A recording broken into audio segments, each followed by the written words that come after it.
I'll just introduce, so Nathan is a committee member. Nathan, if you want to come up, and Nina, we give them a round of applause, please.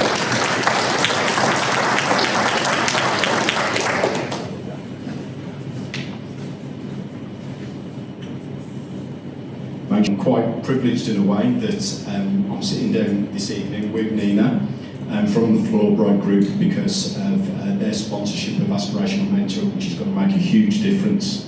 But we'll come on to that in a second. But before I go any further with that, Nina, would you like to introduce yourself and tell us a little bit more about you, your role with Floorbrite and what Floorbrite actually do? Yeah. Hi everyone. I'm Nina Wyers and I'm the Marketing and Brand Director at Floorbrite Group. And we are a family-owned business, yes I am one of the family members, that is a commercial cleaning and soft FM provider. When I say soft, it's facilities management basically. We're national. My dad started it 50 years ago. Very sadly he died in 2010, and so it's now run by my mum, who's the chairman. She's taken over as like sort of a like legacy sort of like honcho, I think. My brothers, Alex on the left and Nick on the right, are the joint managing directors, and obviously I do everything to do with the brand, and I'm always branded, as you can see, either green or yellow or grey or something like that. We're nationwide. We've got 1,600 employees. We do every sector you could possibly imagine. Obviously, historically, it was like mostly offices, but we even do power stations now.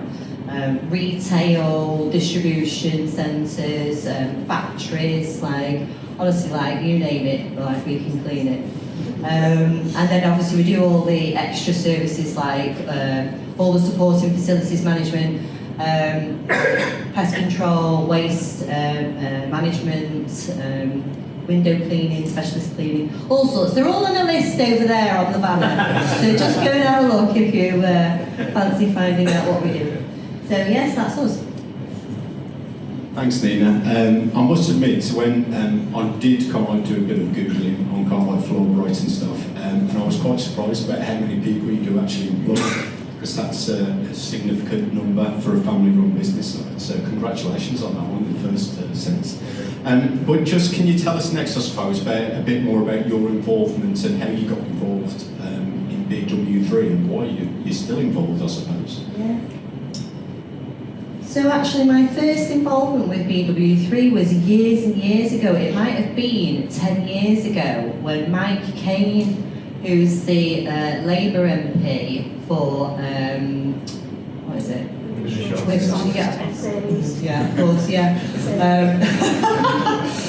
He's lovely, and he came to our offices, and I can't remember why. Somebody said that he should come and see what we were doing. So anyway, he came and I had a big chat with him, and he said, you want to come and down to some of these BW3 events? And I was like, well, what's that? And he's like, well, it's a charity that likes to work with businesses and do things in Wythenshawe. So I went to a few things, and to be honest, I still didn't get it for a while. And then COVID happened, but it was mentioned before COVID about mentoring, but then COVID made it all go horribly wrong. So the mentoring only came back online, and I was really keen to do it because one of the things that my dad was famous for when he was alive was always doing things within the local community, and Wythenshawe in particular was where he, initially we only worked in Manchester, and all of his big contracts were in Wythenshawe. So I don't know whether you remember Dresser Rand that used to be there years ago. So he had 20 cleaners on there. That was a massive site for him. It was enormous. So he employed a lot of people from Wythenshawe, and he used to do a lot of things in the community. He was the chair of Sale Boxing Club. He worked in the Round Table. He used to take there was a youth club, Sale Annex is not around anymore, but he sent them over to Paris and to Holland on a trip, and then he used to take the kids and in the taxis to Blackpool to see the lights and stuff, so he was quite involved with things. And as we got bigger and Dad died, we weren't doing so many of those things, so it's like, well, how can we get like engaged back in with like our original community? We do lots of good stuff. We've got our own charity as well called the Martin Charles Wyers Foundation, and my mum set that up in my dad's name. But yeah, and that's why I was like, I'd really like to get back involved with the kids in Wythenshawe. And so then when Zara said, well, we've got this aspirational mentoring, I was like, I would really, really like to get involved with that. I've got 3 boys myself. One of them 2 years ago in particular went through a very difficult stage. I mean, I'm talking, he was suicidal, and you know, going through that myself and seeing what children go through, or they put themselves through, but being able to support him through that, and it was exhausting. I mean, literally day by day, to be able to then use that experience, and I've had my own mentoring as well. Somebody mentors me for the last 4 years, and it's performance mentoring. It's slightly different, but it's, you know, how to be a great leader, or how to work effectively and be as helpful as you can to yourself in being able to succeed in what you're doing. So yeah, to be able to use those things that I've learned and then be able to help a young person, and I've worked with 3 of them now. So obviously we had Heidi in year 9, Eloise in year 10, and I'm currently working with Leah in year 7. They've all been great. They've all needed their own things.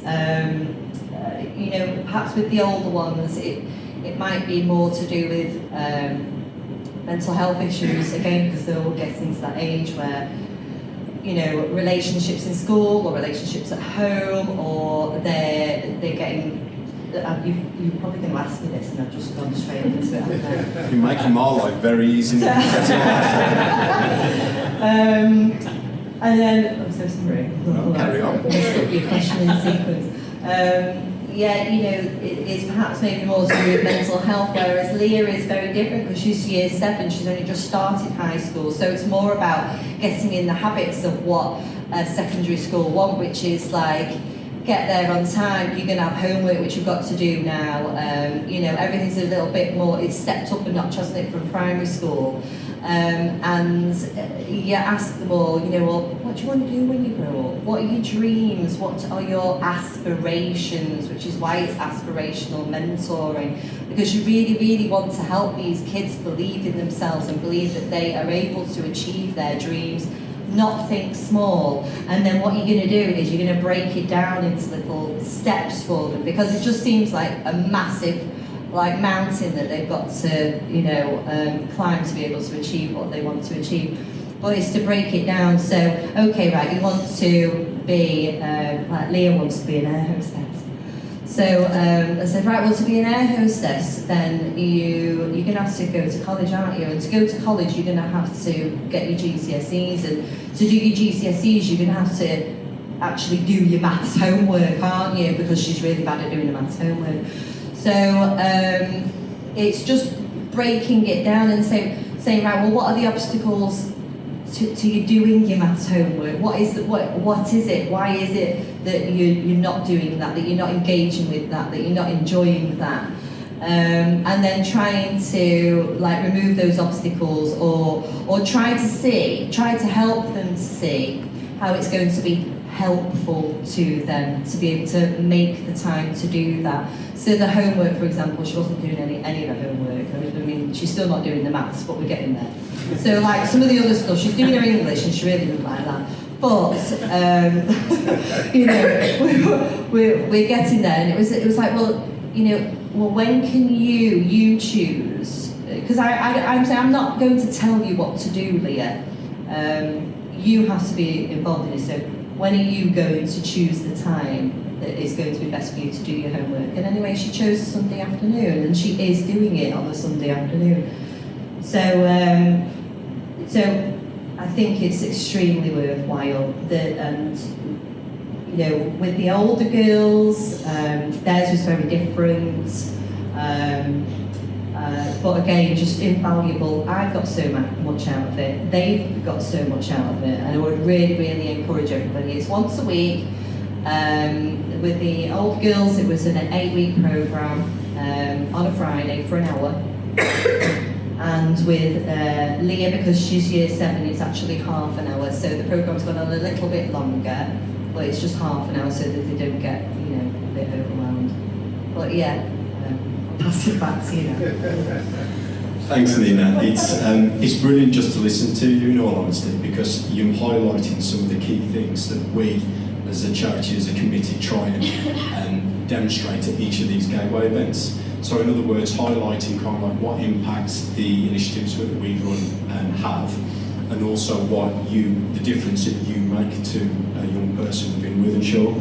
So I suppose it's a nice opportunity, a nice segue into kind of like just thanking yourself and Floorbrite for being involved and actually sponsoring Aspirational Mentoring, because it will make that kind of difference as you've articulated with the examples that you've already given.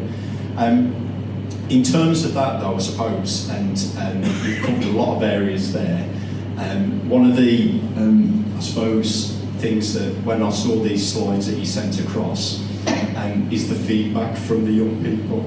So can you just, I suppose, talk to us about when you do receive that feedback, what difference that makes to yourself, but also why has that encouraged you maybe to promote it within your own business in terms of asking other colleagues to get involved, and why you'd recommend other people here to get involved in it? Well, as you can see from this note, this particular student had ADHD, and she thought that that was something that was going to hold her back. And something that was going to mean that opportunities weren't open to her.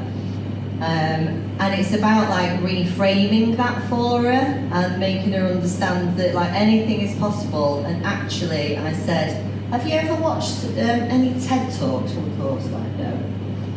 I said, right, well, I watched TED Talks, and I said, you can find them on YouTube. I said, when you get home, what are you doing? Oh, she's on Snapchat, and, like looking at all sorts of other things on online like we do.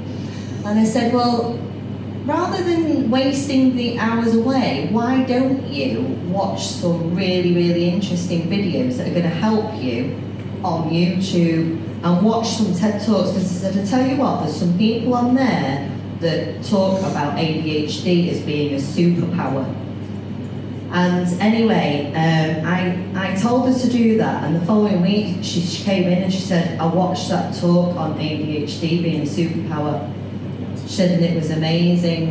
And I said, brilliant. I said, watch more, get inspired, see that these people have not let it be something to hold them back. Actually, it's been a positive thing for them. So with some things it's reframing and making that difference to a young person, and see them then grow in confidence, or look at something differently, or not think that like their background is going to hold them back. They can just break things down and still achieve their dreams. They've just got to do it in little steps or chunks to make it easier to do. I've seen massive difference in the people, in the girls that I've worked with, and I've really been, I don't know what's the word, privileged to see that, and I've enjoyed being able to do that and support them in their growth. Sorry. Thanks, Nina. It's great to hear that again, and I suppose just really how you've opened up a young person's mind to thinking slightly differently. As a phrase I like to use, and I suppose it kind of like a lot of people who know me a little better will probably have heard me say this in different contexts, but talent is everywhere, but opportunity isn't. And I think sometimes in terms of these initiatives, we are creating opportunities for the young people to connect with mentors that help raise their aspirations. So I think that's, in the example with the ADHD and the student there, I think that's a perfect example of that, just opening their mind to think that they can actually achieve a lot more.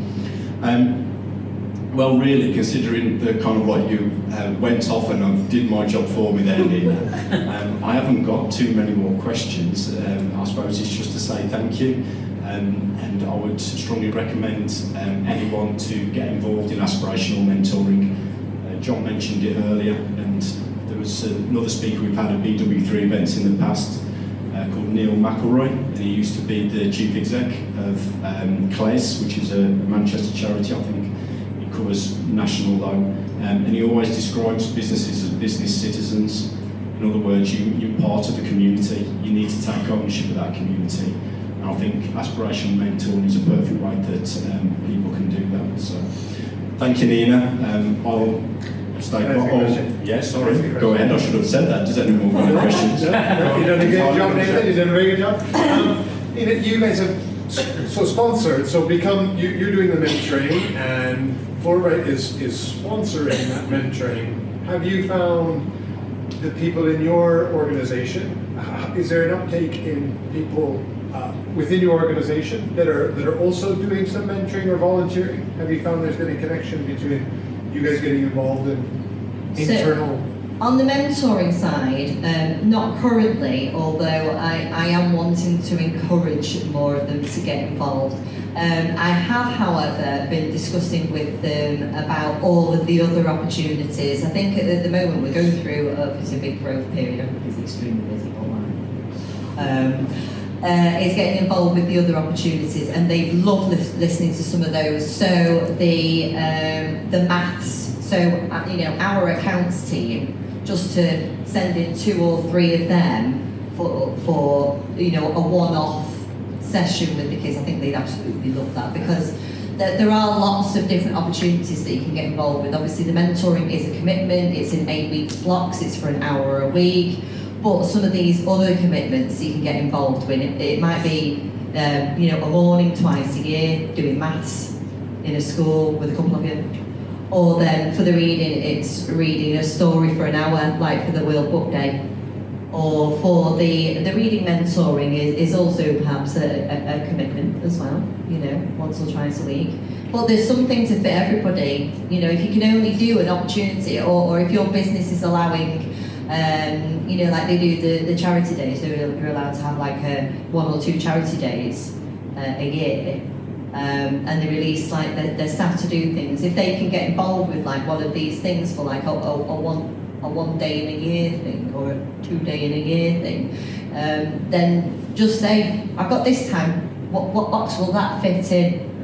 And do something with BW3 in a school in Wythenshawe, because it's really, really rewarding and it really, really helps the kids. So. Thank you. Thanks, Nina. I do apologise, you can tell this is the first run at this. I forgot to mention that we've got colleagues from MEA here. So you might have seen 2 students. We also have Michaela, sorry, not Michaela. That came out wrong. And we also have Dave Bell, who I believe is now Chief Exec. Is that right? Or Exec Director? David, I don't know if you just got a few words about how the involvement with BW3 has helped the school more broadly. Yeah, I mean, just to join, I don't need a microphone because I'm a trained teacher. Just to join a few dots, for the students to get outcomes, they need to be in school, their attendance needs to be good, and they need to be able to read. They're the 2 most important things, and I've worked in Wythenshawe since 2010, and every year when you look at the results, students that have attendance above 96% and the students that can read the best are the ones that get the best results. And it's really interesting. So yesterday I was contacted by the mum of a student who is currently in upper 6th, and she contacted me to say that the child's just received an offer from Cambridge to study archaeology. And that's really, really important, because it shows, and it's the point I think you made earlier on, it's not a shortage of talent, it is a shortage of opportunity, and we don't get enough of that. What our students really need in addition to that though, because they can be in and they can all the academic results that they need. The other bit that our students sometimes lack is that cultural capital, because they are not put in situations like this, and they don't meet people like yourselves And so any difference that we can introduce our kids to in a controlled way is of such benefit. It has enormous benefit. And so it's been really interesting listening to what you've been saying about mentoring, because they won't necessarily have somebody asking the questions that you're asking them as part of mentoring. Or if they do, it's a parent that's nagging them, or it's somebody that's seen as an authority figure, like myself or Michaelia. That's quite entertaining. Apologies for that. No, it's great. It's great. It's great. It's great. So any opportunity we have to introduce them to a different set of circumstances is much appreciated, but we have to do it in a controlled way, because they won't have the confidence to go into town for something. We'll have to help them. We'll have to structure it in various different steps. The other thing I'd just like to say as well is part of our trust, we've got 2 Wythenshawe special schools in it as well. We've got colleagues from Pioneer here, and then we've got Piper Hill, which is another special school of ours, which is in Wythenshawe. And there's a complete lack of understanding of what goes on in special schools generally, because most of us went to a mainstream school, most of us just hear the word special, and we don't really know what that means. Our students in special schools are the same as our students in mainstream schools. We have the same curriculum, we just structure it in a slightly different way, or we may deliver it in a slightly different way. That's the only difference. There's an awful lot of overlap between the students in Pioneer, for example, and quite a few of the students at MEA. And so anything that you can do, anything that we talk about that applies to mainstream schools also applies to special schools. And special schools are such joyous places because they don't have the accountability in quite the same way that mainstream schools do, where they have to have students that do this set of GCSEs, they have more freedom to teach a curriculum that suits the child. So I would urge you to get involved with our schools at Piper and Pioneer as well. And the final thing I'd say is, whilst mentoring obviously has been a wonderful thing, for this particular student that wrote you that note, there's one spelling mistake, but my favourite bit, is the last sentence. And use me ADHD as a superpower. That's brilliant, because that has come from the child. That is how the child taught, and that I just think that's a wonderful personal touch. And so thank you for everything that you've done. But please, please, please help our students learn how to read, help them attend, and help them meet people like yourselves so that they can understand what the broader world is like, because it has such an impact. Sorry, can I ask you a question? Is there any kind of a gap that you have seen that you would like to fill in when it comes to the mentoring program? Is there a specific gap that you like to fill in? It's scale. So we've got, if I think of MEA, we've got 1,250 students. If I think of Pioneer, we're going to 150 because we've just done an expansion there. And so its scale is the problem. And that's really difficult. And also, as businesses, you all work to a different timetable, literally, to what the school does. And so the school has to accommodate it. And that's where the challenge is. But its scale is the thing. We'd love for everybody to have a mentor, but it's finding sufficient mentors and being able to accommodate it. Thanks, Dave. Really appreciate that and providing an overview. And I must apologise to Michaela again for but just very lastly, thank you, Nina, for taking the time and this evening to tell us all about kind of like your experiences with BW3 and the Aspirational Mentoring. And hopefully, colleagues in the room will take notes and come up to one of the committee or even Nina herself and just talk to us about how they can get involved as well. So thank you, and thanks everyone.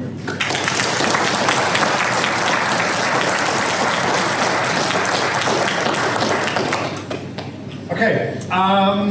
Yes. Again, thank you so much to everybody. So we're just going to keep going. Like I say, we try and structure these events.